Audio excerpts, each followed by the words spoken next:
umaga mga bata, kumusta kayo? Bago ang lahat, Vincent, maaari mo bang pangunahin ang ating panalangin? In the name of the Father, sa ngalan ng Ama, ng Anak, ng Espiritu Santo. Amen. Bago ang lahat, pakipulot muna ng mga kalat sa inyong paligid at itapon ito sa basurahan.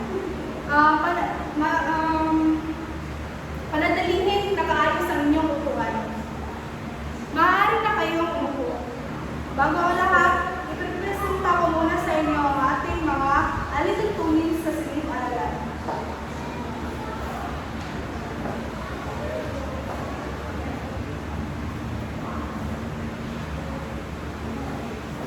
Maaari niyo bang basahin? Itaas ang kamay kapag nais ninyong sumagot.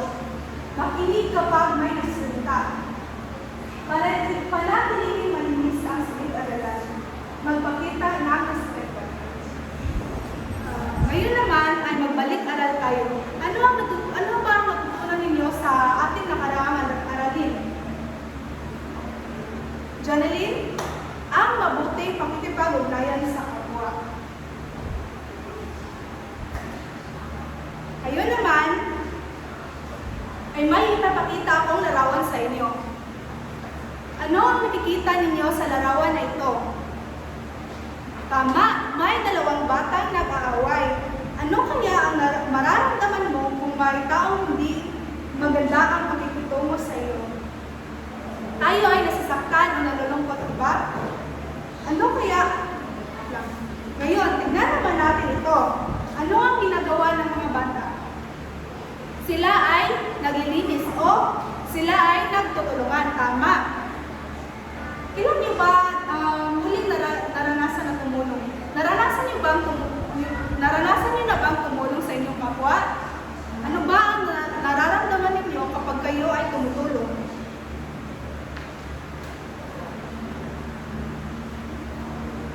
Ngayon naman ay may babasahin akong kwento. Nais kong makinig kayo dahil pagkatapos ay may inihanda akong katanungan na inyong sasagutin.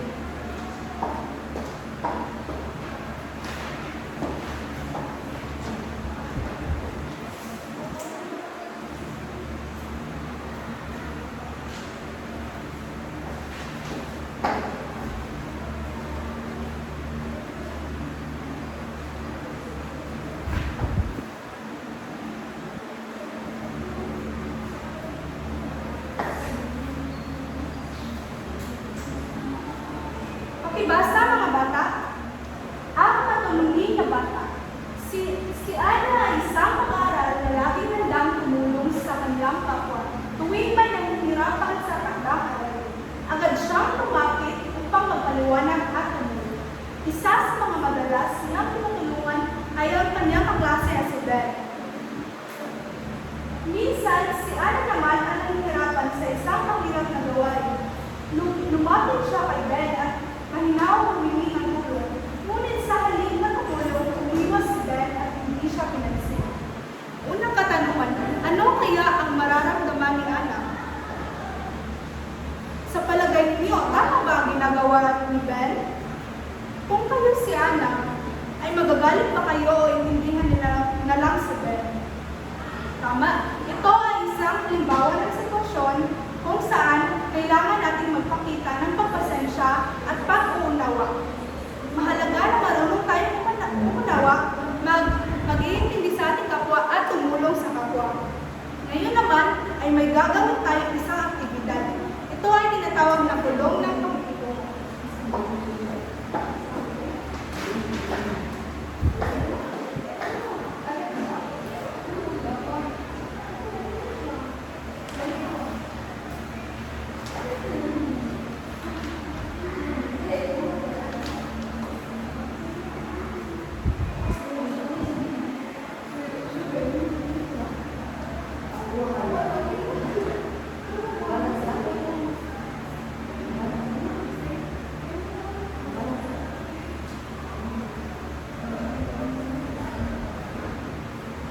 Ngayon naman ay may gagawin tayong isang aktibidad. Ito ay tinatawag na bulong ng pakikitungo. Pipili ako ng estudyante na pupunta dito sa harap at pipili din ako ng mga sitwasyon upang ito ay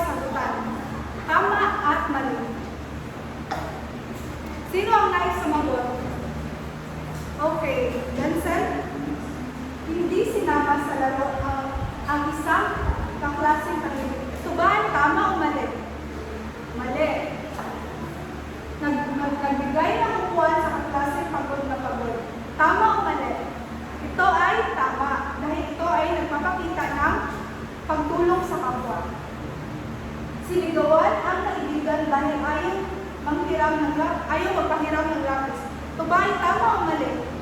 Mali. Dahil hindi tayo dapat sumisigaw sa ating kaklase. Tinulungan ang kaklase natulog ang kanyang mga gamit. Ito ba ay tama o mali? Tama. Ngayon naman,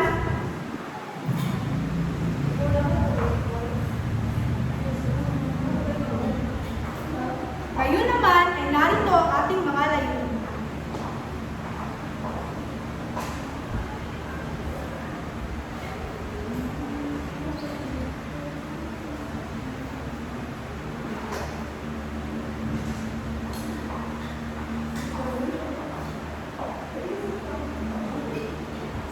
Ipapaliwanag ang kahulugan ng pakikipagkapwa at mapagpasensya.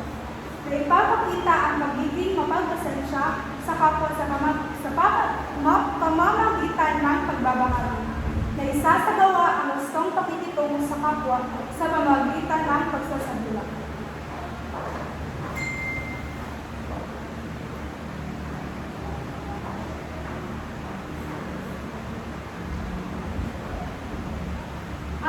Sa binasa nating kwento, ito ay isang halimbawa ng sitwasyon kung saan kailangan magpakita ng pagpasensya at pakikipagkapwa.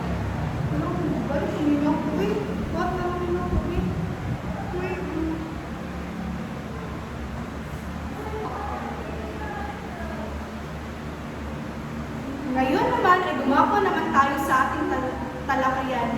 May ideya ba kayo kung ano ang tatalakayin natin ngayon?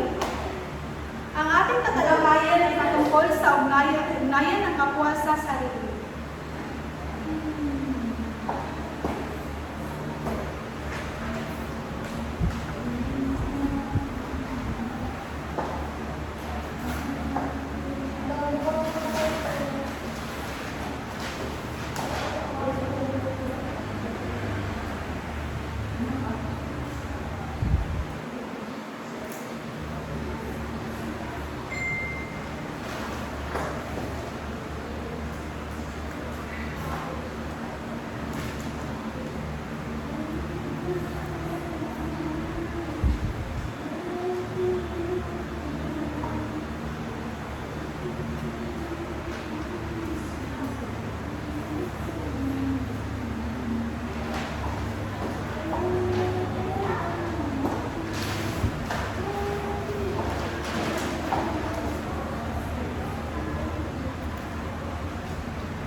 Mga bata, maaari niyo bang basahin kung ano ang pakikipagkapwa?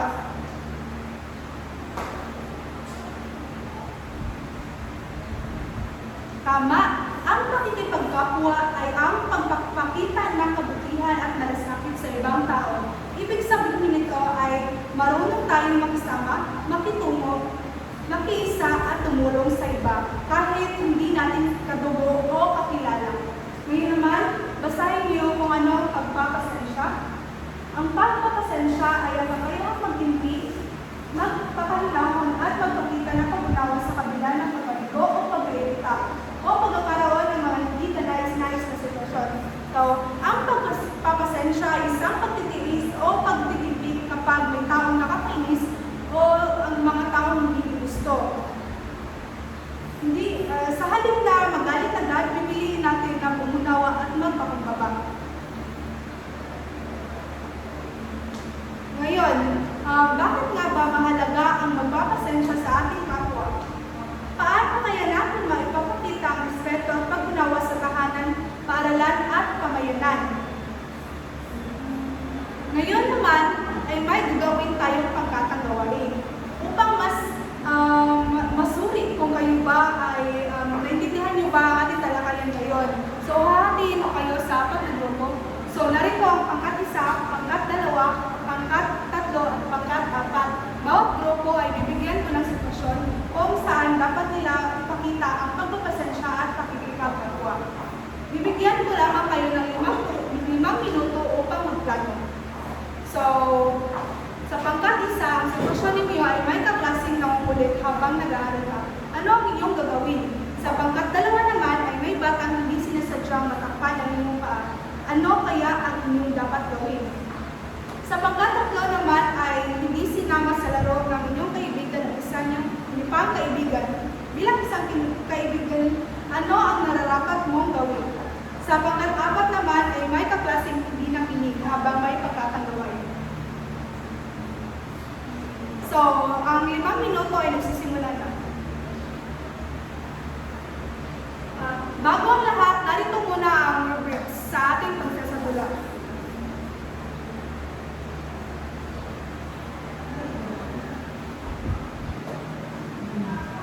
Ang 5 minuto ay natapos na. So, sa pangkat-isa, maaari na kayong magsimulang magpresenta sa inyong pagsasadula.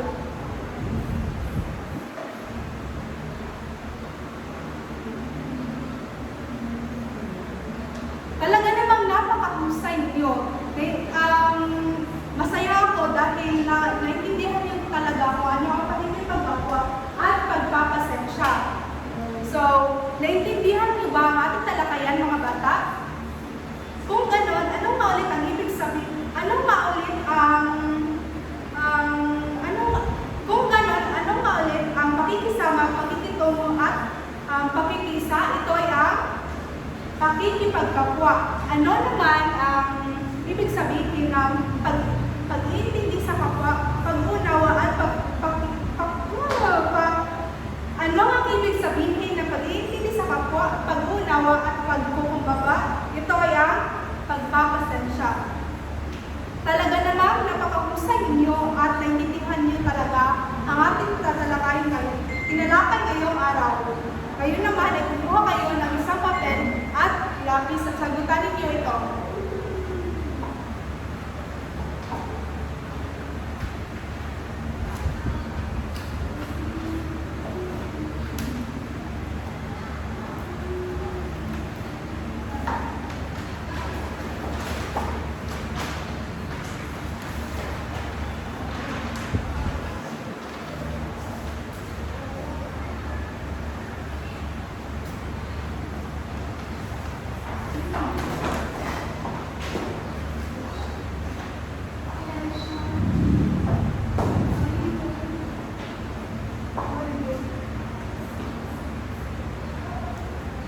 Kumuha kayo ng isang buong papel at lapis at sagutin ninyo ito. So, maaari ko bang basahin ang pagkakataon ko? So, basahin ang bawat sitwasyon, isulat ang tama kung ang kilos ay nagpapakita ng mabuting pakikitungo sa kapwa at mali naman kung hindi. Sa pangalawang pagsusulit ay ganito. Paano mo mapapanatili ang mabuting ugayin sa inyong kapwa? So, bibigyan ko lamang kayo ng 10 minuto upang sagutin ang pagsusulit. Pagkatapos ay atin ang iwasto ang inyong mga gawain.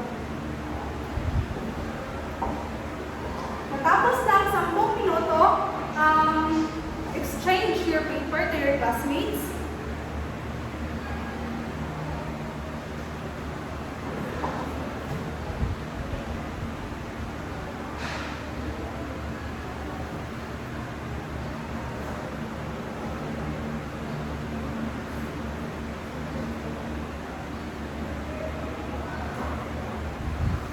Ano ang sagot?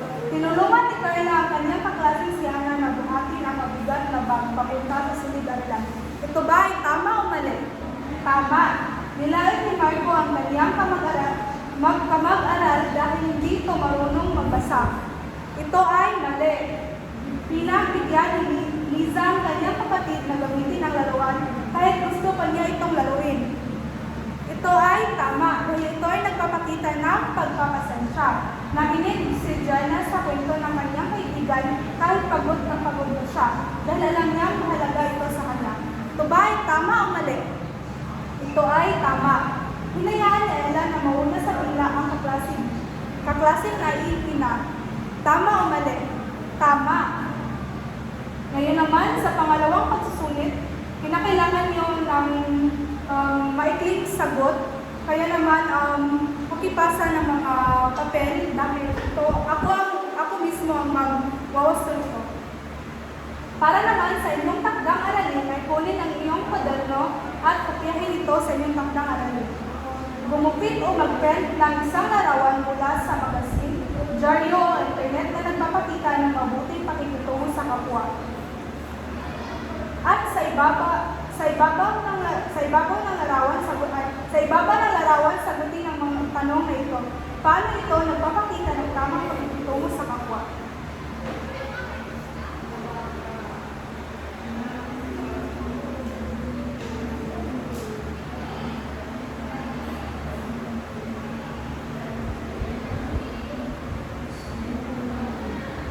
Ngayon naman ay para sa ating pagtapos. Tapos na ba kayo mga bata? Okay. Ngayon naman para sa ating pamamaalam, inaanyahan ko si Nico na pumunta dito sa harapan upang pangunahan ang panalangin. Tayo na Father, the Son, and the Holy Spirit.